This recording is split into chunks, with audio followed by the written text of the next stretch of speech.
buat kita, selamat hari Minggu pada hari ini buat kita semua anggota keluarga masing-masing yang berada di rumah berkebaktian. Bapak Ibu yang dikasihi oleh Tuhan, kita akan masuk dalam ibadah minggu ini. Mari kita saat ini dimulai.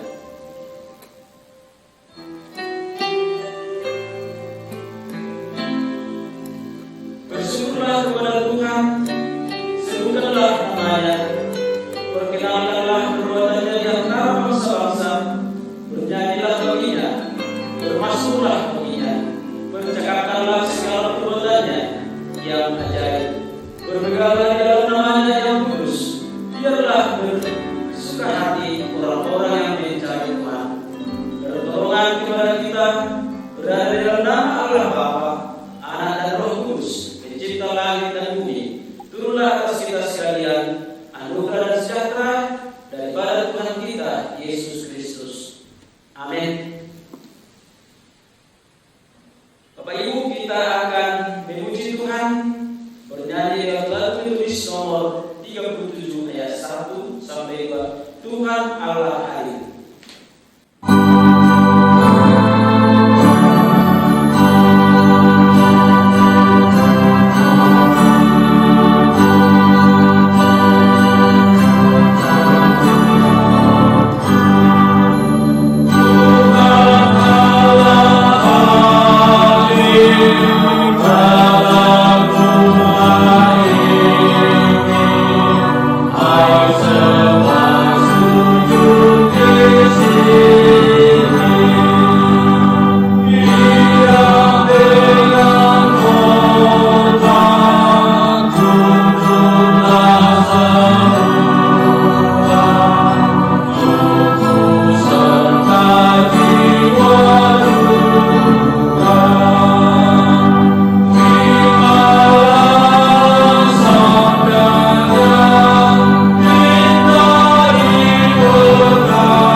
Nyanyian pengajaran Berbahagialah orang yang diampuni pelanggarannya, yang dosanya ditutupi.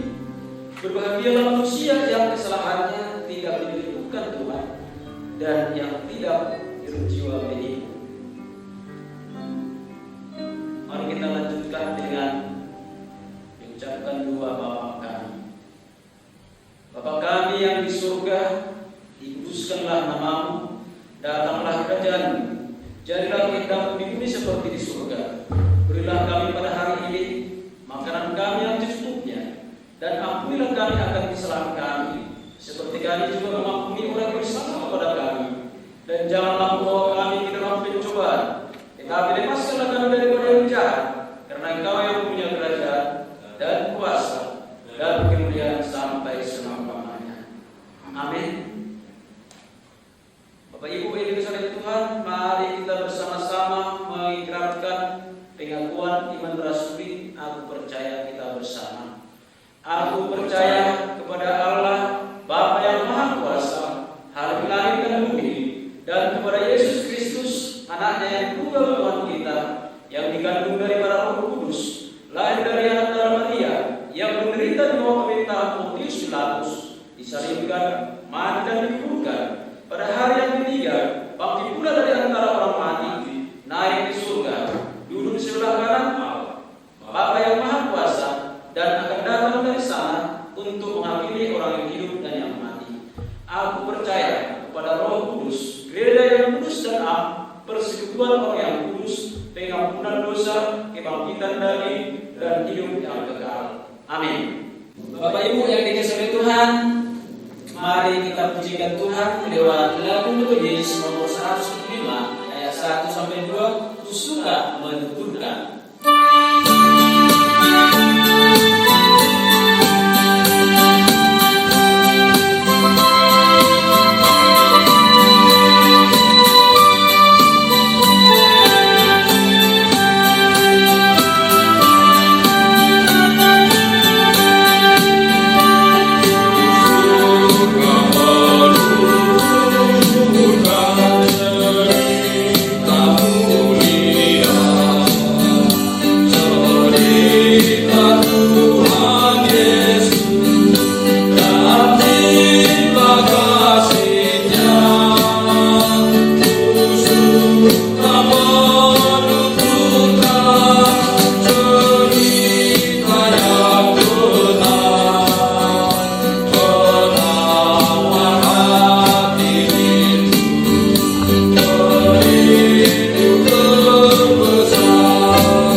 Shalom, salam sejahtera bagi kita semua, selamat hari Minggu, dan salam sehat.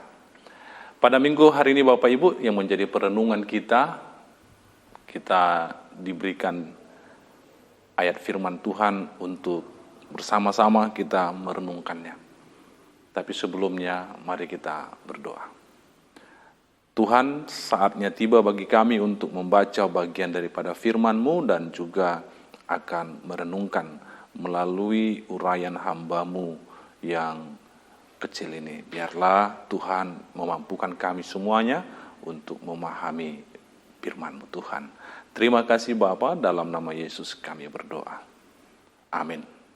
Bapak, Ibu, Saudara-saudara, apakah kita pernah berharap dapat membersihkan sesuatu dan memulai dari awal lagi? Misalnya seperti setelah mengacaukan gambar atau tulisan, lalu kita dapat membuang kertas itu dan mulai dengan selembar kertas baru lagi.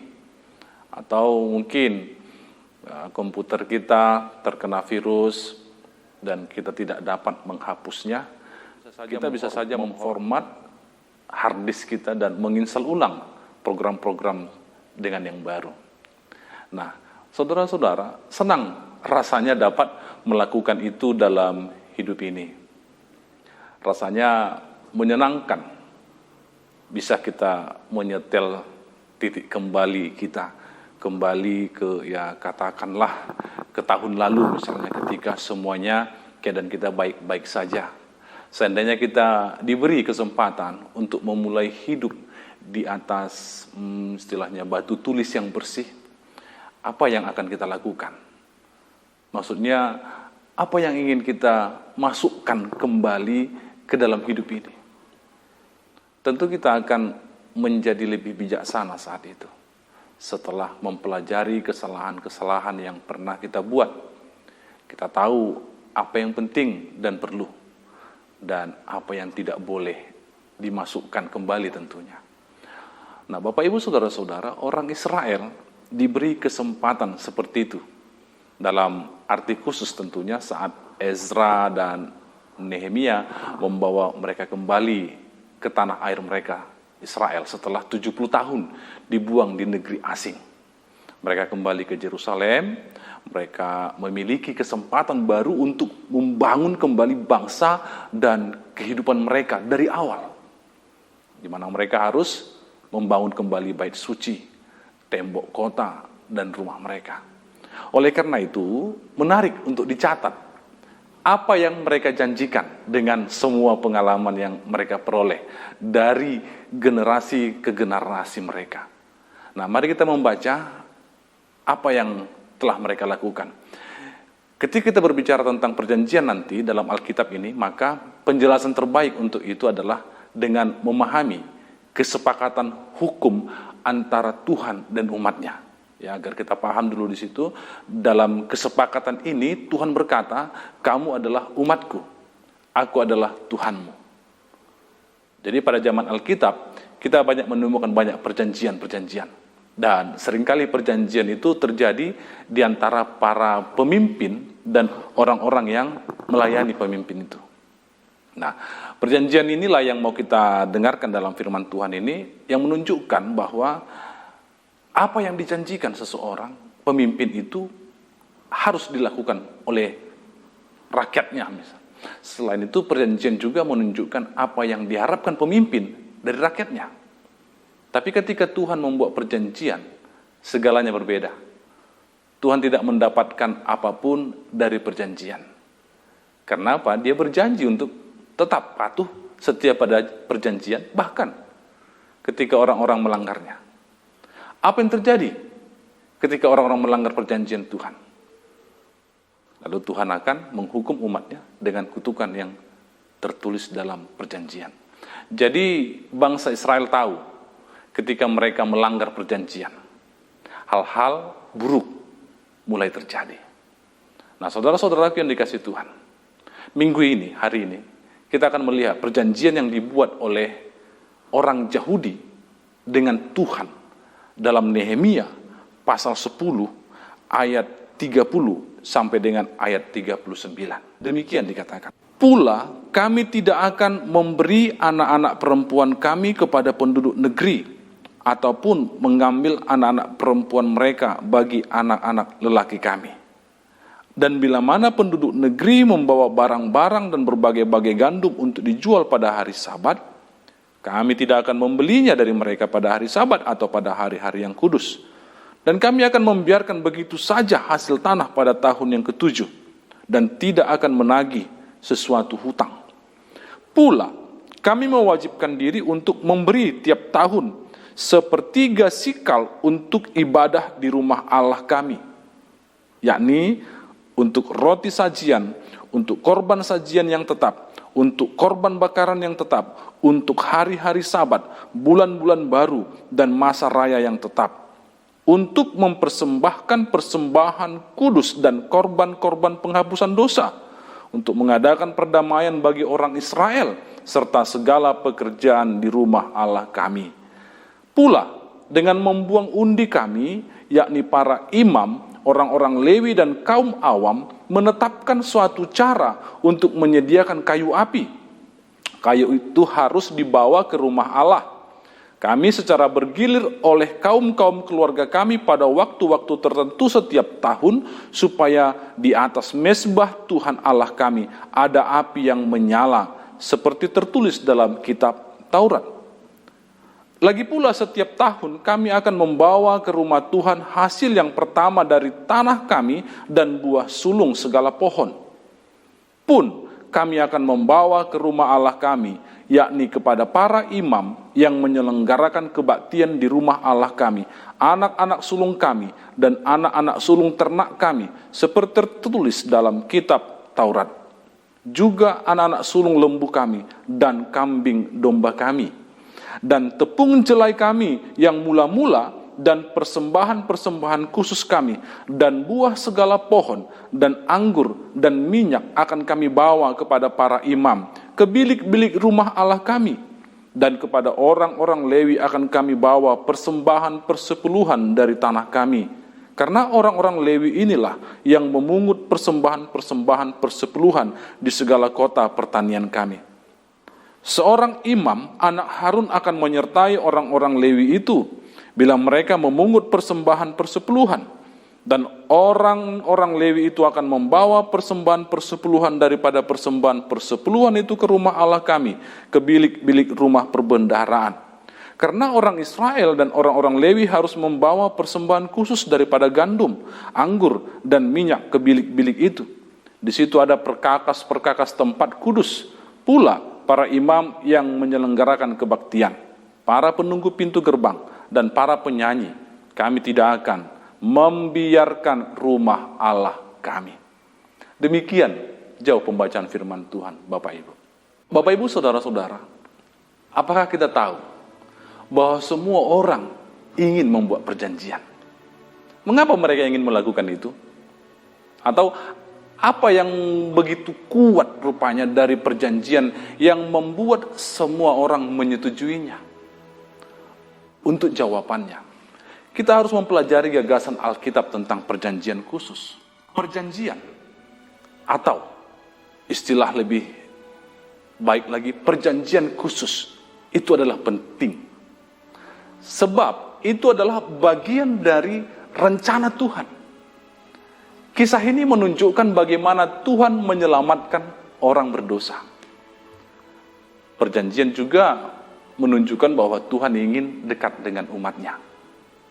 Dan melalui perjanjian, memungkinkan umat Allah untuk menunjukkan kepadanya betapa mereka ingin melayaninya juga. Kita mengingat dalam Kejadian pasal 1, pasal 2, yang menunjukkan kepada kita bahwa Tuhan menciptakan manusia.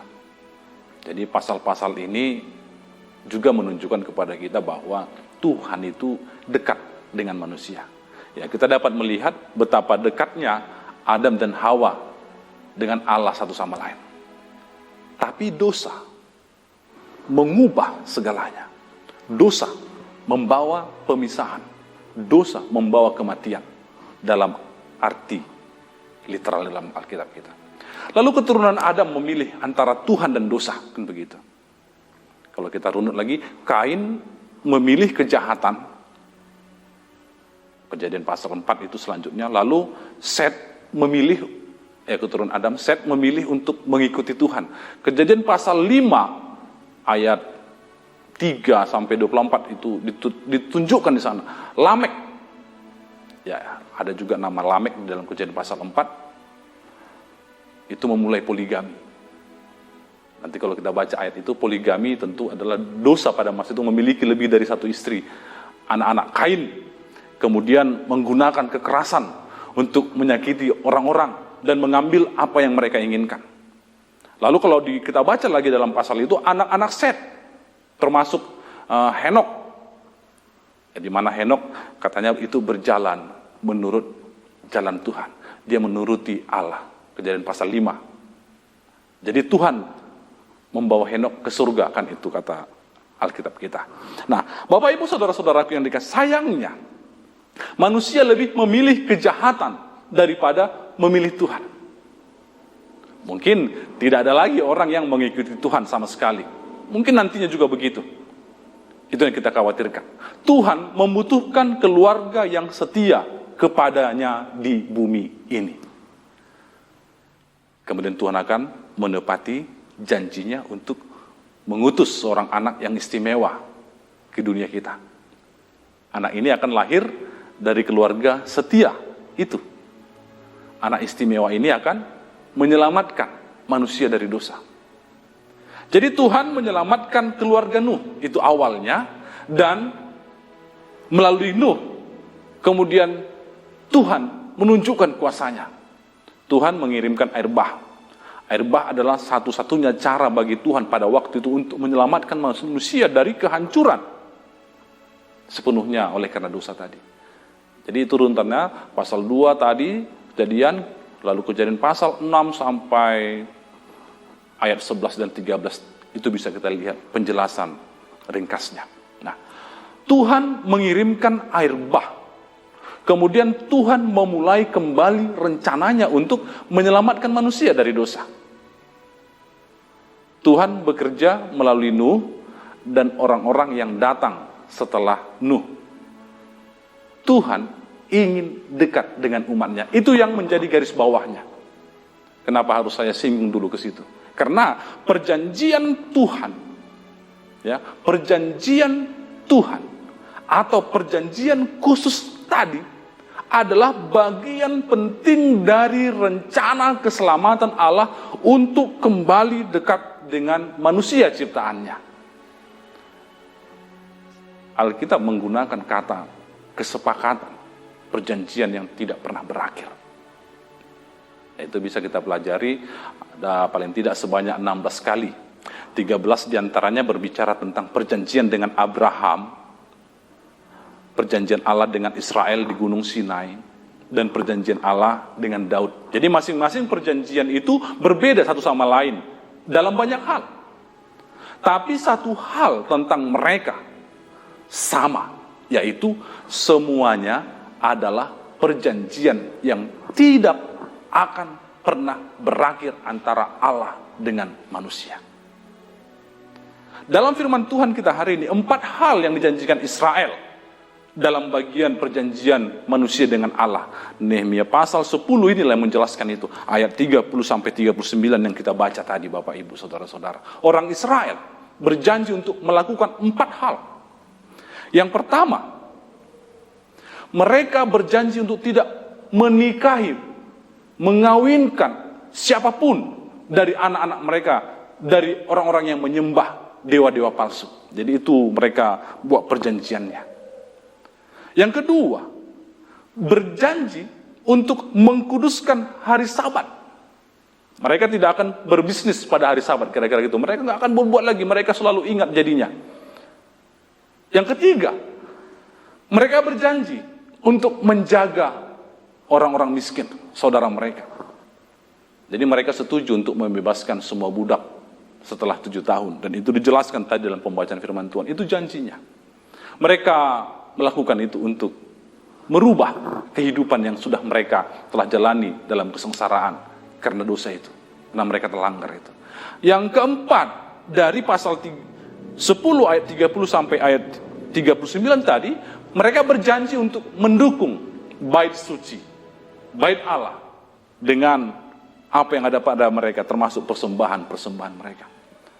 Nah, jadi Bapak Ibu Saudara-saudara, 3 janji pertama tadi menunjukkan kepada kita bagaimana orang Yahudi ingin berlaku adil terhadap sesama mereka, terhadap satu sama lain. Janji yang keempat menunjukkan bahwa mereka ingin menghormati Tuhan melalui bait sucinya. Jadi orang Yahudi berjanji ingin menunjukkan bahwa mereka mendukung perjanjian itu. Janji mereka menunjukkan bahwa mereka ingin membangun ikatan dengan Tuhan dan sesama yang sudah terputus itu. Mereka tiada sempurna pastinya. Orang Israel tidak pernah memang selalu setia dalam janjinya. Tapi mereka memahami bahwa hal-hal yang mereka lakukan sekarang itu bisa membuat perbedaan besar untuk masa depan bagi keturunan mereka. Jadi mereka ingin melakukan apa yang benar di saat itu. Jika mereka melakukan hal-hal ini, Bapak Ibu, maka Tuhan akan memberkati mereka. Itu janji Allah. Mereka merasa bahwa mengkuduskan hari Sabat dan merawat, mengurusi bait suci akan membantu mereka bergerak ke arah yang benar, melakukan hal-hal yang benar. Ya, tadi saya katakan sayangnya tidak semua orang Israel ini menepati janji. Tidak semua orang menepati janji. Kalau kita lihat pasal terakhir dalam kitab Nehemia ini Bapak Ibu, bagaimana mereka kembali lagi melanggar janji itu. Ya, tapi kita belum sampai ke sana. Karena kita sampai ke dalam pasal 10 hari ini. Ya, memang beberapa di antara mereka gagal menepati janji. Beberapa dari kita gagal selalu menepati janji. Tapi Tuhan dapat membantu kita memiliki kebiasaan yang baik.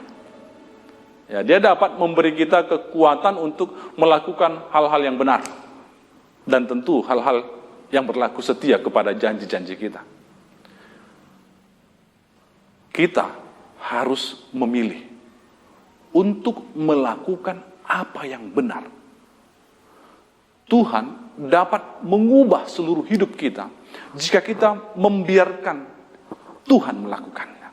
Jadi Bapak Ibu, berikan hatimu kepada Tuhan. Pilihlah untuk melayani Tuhan. Kemudian Dia akan menjadi teman dan penolong kita. Penolongmu. Dia memiliki kekuatan lebih dari semua kerajaan yang memerintah di bumi katanya. Dan itu dinyatakan dalam kesaksian firman Tuhan. Yesus, Tuhan kita itu, akan membantumu tetap teguh dan kuat. Dia akan membantumu jika kita memberikan diri kita kepadanya setiap detik dalam hidup kita. Kemudian kita akan memiliki kuasa untuk menjalani hidup baru kita. Itu adalah kehidupan iman. Dan itulah yang mau kita ambil. Kembali ke titik awal. Bagaimana agar kita mendapatkan pengalaman yang sama dengan teks yang kita baca pada hari ini yang dialami oleh orang Israel? Lalu kita memikirkan, apa yang menghalangi jalanmu saat ini? Dengan pertolongan Tuhan, kita dapat membentuk kebiasaan-kebiasaan yang baik. Jadi lihatlah 32 saudara-saudara sampai 39 itulah seperti yang diperlihatkan ayat kita tadi, mengapa bait suci penting bagi orang Yahudi. Orang Yahudi berjanji untuk memelihara bait suci benar. Mereka tahu bahwa mereka adalah satu kelompok kecil masa itu. Setelah kembali dari pembuangan, mereka tidak punya banyak uang. Raja-raja Persia membuat mereka harus membayar pajak. Tapi orang-orang Israel ini memutuskan untuk memberikan apa yang mereka bisa untuk membantu bait suci. Hukum memang memerintahkan orang Yahudi, katanya tadi dalam pembacaan kita, membayar 1/3 sikal ke bait suci. Jadi sikal adalah koin bagi mereka. Undang-undang di saat itu mengatakan bahwa masyarakat harus membayar sikal pada saat sensus. Jadi sensus adalah waktu ketika para pemimpin-pemimpin bangsa mereka menghitung jumlah orang dalam keluarga Israel setiap tahun. Tapi uniknya orang-orang Yahudi pada waktu itu memutuskan untuk tidak menunggu sensus setiap tahun itu dilakukan. Mereka memutuskan untuk membayar 1/3 sikal itu dari keluarga mereka setiap tahunnya kepada bait suci. Kenapa? Karena mereka melihat perlunya berbuat lebih banyak untuk bait suci daripada yang diminta peraturan pada masa itu. juga ada yang bertanggung jawab katanya untuk membawa kayu api, kayu bakar ke bait suci, di mana kayunya diperuntukkan untuk api di atas altar bait suci. Dan itu mereka janjikan. Mereka mencintai dan hendak mengurus lebih banyak lagi bait suci sebagai rasa hormat mereka kepada Tuhan. Kita dapat melihat bahwa bait suci adalah bagian terpenting dari kehidupan umat Tuhan. Kita juga melihat bahwa bait suci memberikan kekuatan pada kehidupan spiritual umat Tuhan pada waktu itu. Di mana melalui bait suci kita ditunjukkan bahwa rencana Tuhan untuk menuntaskan masalah dosa harus terjadi. Dalam bait suci ditunjukkan kematian anak domba ketika Yesus mati di kayu salib. Di mana Tuhan menunjukkan kepada kita jawabannya atas masalah dosa yang telah memisahkan kita dengan Dia. Dan itu dikatakan dalam kitab Roma pasal 5 itu. Jadi bait suci menunjukkan kepada umat Allah rencananya untuk mengakhiri kejahatan dan dosa selamanya. Bait suci menunjukkan seluruh rencana Tuhan untuk menyelamatkan manusia. Dalam arti semua itu Bapak Ibu, mereka tidak akan mengabaikan rumah Tuhan lagi. Itu janji mereka. Mereka tidak akan melalaikan rumah Tuhan lagi. Hidup mereka akan terus berputar di sekitar bait suci Tuhan. Artinya juga mereka datang kepadanya dengan segala jenis persembahan ucapan syukur yang dapat mereka berikan. Kalau firman Tuhan katakan termasuk persembahan biji-bijian, persembahan bakaran. Ada juga buah sulung dari hasil panen mereka dan persepuluhan mereka. Mereka menghasilkan uang, hasil panen dari hewan, dan bahkan mempersembahkan anak sulung mereka untuk melayani di bait suci Tuhan. Nah, Bapak Ibu Saudara-saudara, mereka memikul tanggung jawab atas bait suci melalui pemberian mereka. Setiap orang bagi bangsa itu berkontribusi pada pekerjaan Tuhan. Tidak ada yang lepas tangan, tidak ada yang cuci tangan. Mereka bertekad untuk melakukan itu dan tidak lagi mau mengabaikan rumah Tuhan. Saudara-saudara, demikianlah juga yang harus kita katakan. Saya pikir itulah juga yang perlu kita renungkan pada minggu hari ini. Kita akan selalu mengingat pekerjaan Tuhan dalam situasi apapun. Tidak boleh cuek kepada pekerjaan pelayanan Tuhan untuk bait suci bagi gerejanya. Jadi Bapak Ibu Saudara-saudara, apa yang Israel lakukan itu tentu saja karena mengakui kepemilikan dan hak Tuhan dalam hidup mereka. Kebenaran yang sesuai bagi kita hari ini adalah begini: kamu bukan milikmu karena engkau sudah dibeli dengan harga yang mahal. Ya, itu Paulus katakan pada jemaat di Korintus pasal 6 itu. Tuhan memiliki kita Bapak Ibu. Kita tidak memiliki diri kita sendiri lagi. Diri kita ini bukan milik kita lagi. Kita tidak punya hak untuk menentukan apa yang akan kita lakukan dengan hidup kita. Kita memiliki pilihan. Kita memiliki pilihan-pilihan tertentu yang dipercayakan kepada kita. Salah satu aspek penting menjadi seorang Kristen adalah untuk mengakui hak-haknya Tuhan dan menjalani hidup kita dalam batasan yang Dia tetapkan. Lalu apa makna dari semuanya ini? Renungkanlah. Sering-seringlah mengingatkan diri kita sendiri tentang harga penebusanmu itu. Jangan lupakan darah Yesus yang berharga. Kita semua adalah orang berdosa secara alami. Kita belum melakukan apapun yang dapat membuat kita diterima Tuhan Bapak Ibu. Tapi kita diterima oleh karena darah Yesus. Ingatlah, setiap hari bahwa engkau bukan milikmu sendiri. Kita bertanggung jawab kepada Tuhan untuk mengikuti pedoman-Nya, mematuhi firman-Nya, dan menghormati Tuhan. Mari juga kita dukung pelayanan dengan rasa syukur. Lakukan itu karena rasa berkat dan ucapan syukur kita. Karena akhirnya nanti, dan kita perlu pikirkan, jangan mengabaikan persekutuan dengan orang lain. Karena itu adalah untuk saling mendukung. Beribadahlah dan tetaplah berdoa. Karena itulah tugas kita sebagai umat Tuhan. Amin. Kita berdoa. Terima kasih Bapa buat firman yang sudah kami baca dan hamba-Mu selesai memperdengarkan uraian ini. Biarlah Tuhan sempurnakan di dalam pikiran dan hati kami, sehingga firman-Mu menguatkan hati kami. Terpujilah Bapa di sorga. Kami serahkan seluruh umat Tuhan ini dalam kehidupannya. Tuhan yang menjaga, Tuhan yang memelihara. Dan kami percaya Tuhan akan mencukupkan hal-hal yang perlu bagi mereka. Terpujilah Engkau Bapa.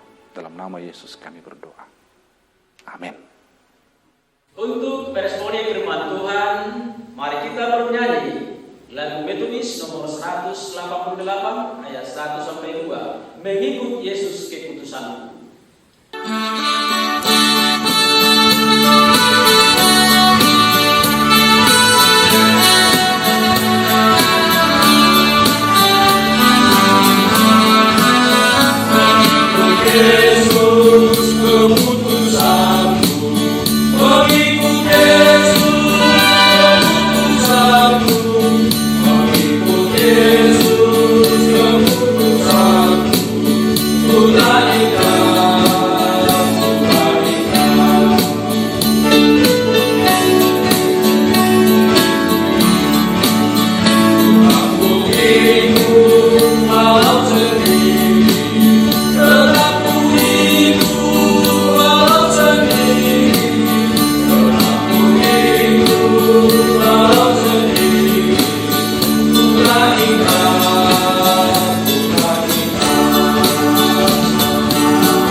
Warta jemaat, pimpinan jemaat, asisten loudspeaker, calon loudspeaker, beserta segenap majelis gereja diucapkan selamat beribadah kepada seluruh jemaat. Damai sejahtera Allah beserta dengan kita sekalian. Hari ulang tahun jemaat minggu ini tanggal 6 sampai 12 September. Dapat kita lihat dalam buletin, gereja mengucapkan selamat ulang tahun. Yang kedua, kebaktian minggu.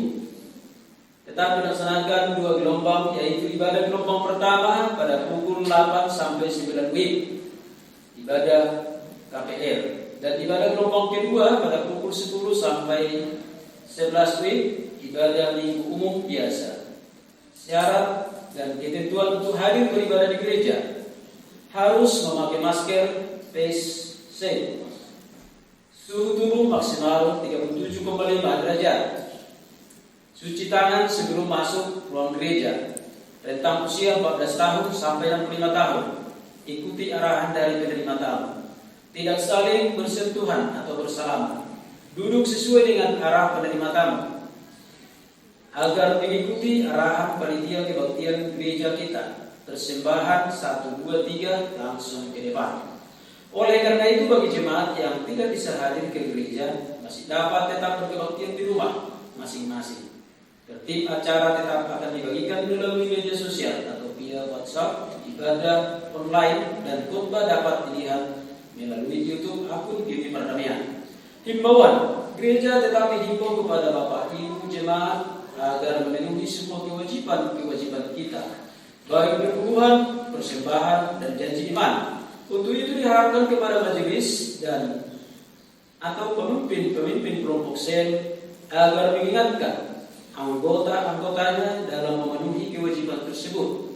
Demikian himbauan ini kami sampaikan dengan harapan kiranya Bapak Ibu saudara-saudari dapat memaklumi dan memenuhinya. Atas perhatian seluruh jemaat, kami mengucapkan terima kasih. Tuhan memberkati. Persembahan keluarga dan perpuluhan bagi Bapak Ibu jemaat yang ingin memberikan persembahan keluarga, perpuluhan dan ucapan syukur dapat dikirim atau ditransfer ke rekening gereja. Rekening beri atas nama Natalia Sipahuta, nomor rekening ada dalam buletin. Bukti transfer harap difoto dan dikirim melalui WhatsApp Sekretaris Gereja Juniarti Tabea. Nomor tertera di dalam buletin. atau dapat antar langsung ke gereja melalui sekretaris gereja. Terima kasih. Pengadaan inventaris gereja, pengadaan komputer dan keyboard gereja. Kembali kami sampaikan bahwa komputer dan keyboard gereja telah direalisasikan. Gereja mengucapkan terima kasih kepada seluruh jemaat ini Perdamaian dan Timur yang telah berpartisipasi dalam pengadaan komputer dan keyboard gereja tersebut. Berikut rincian biaya pengadaan komputer dan keyboard gereja.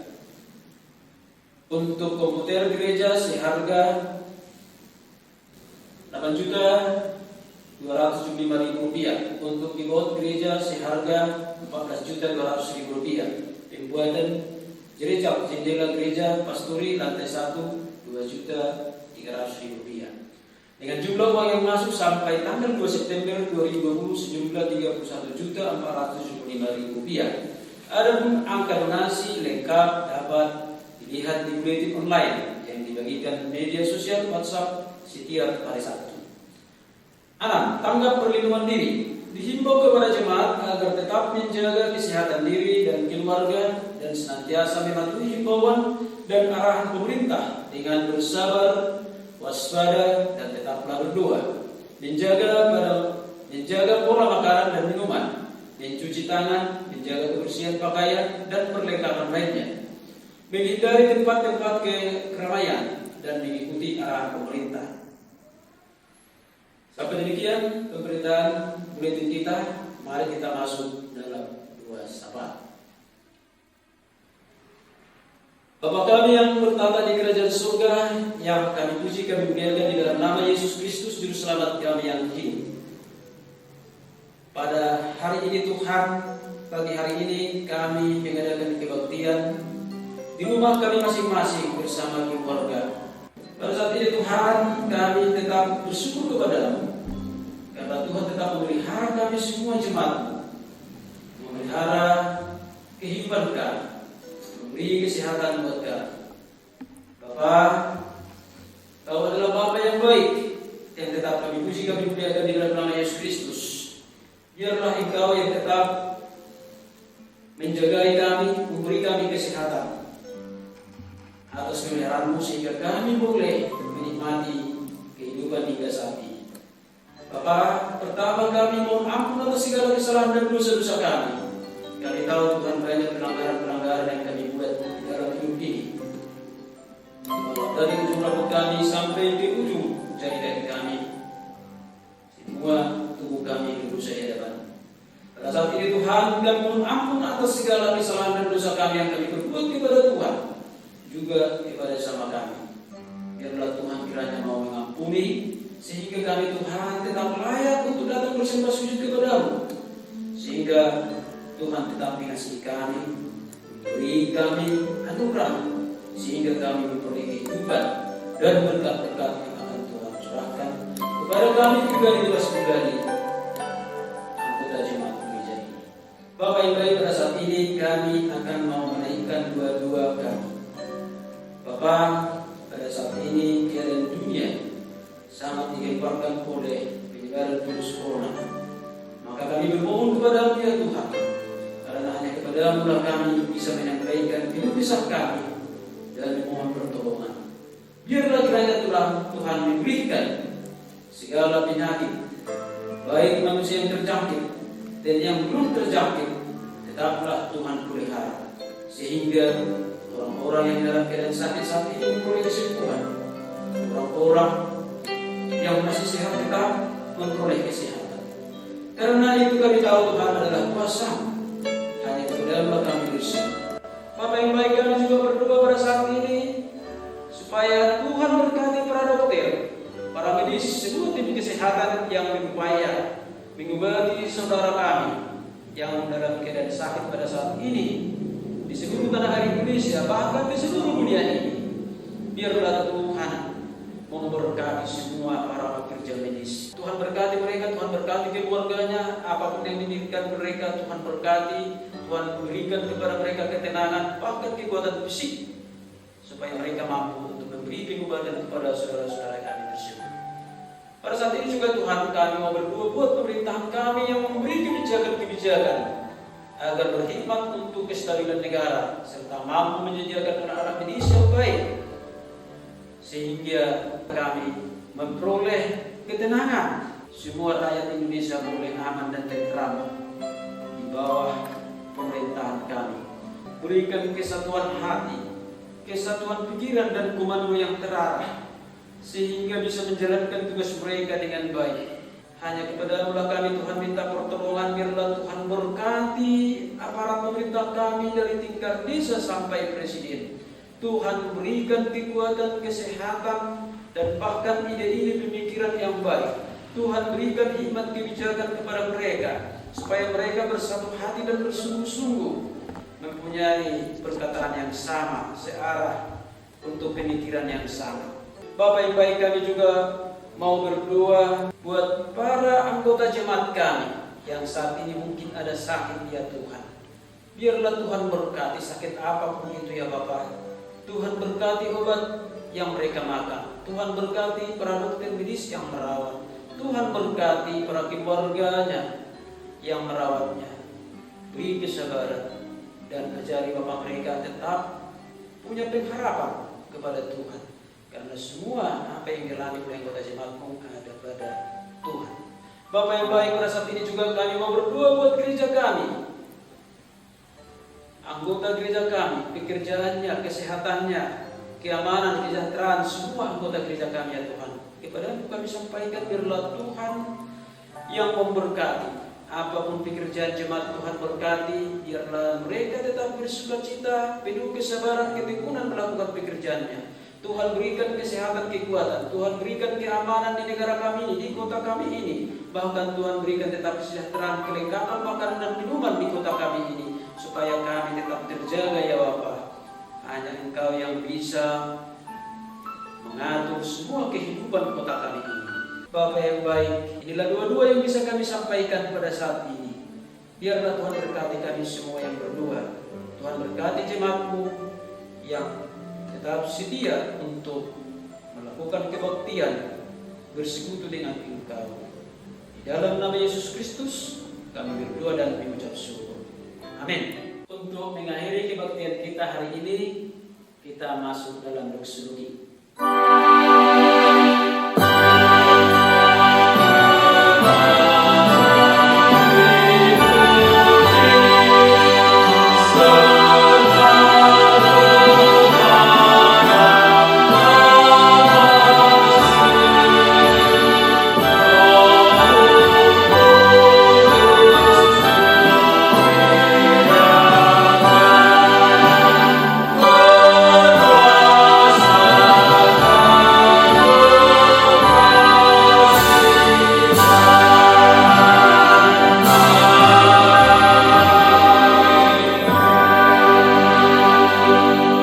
Terimalah berkat daripada Tuhan.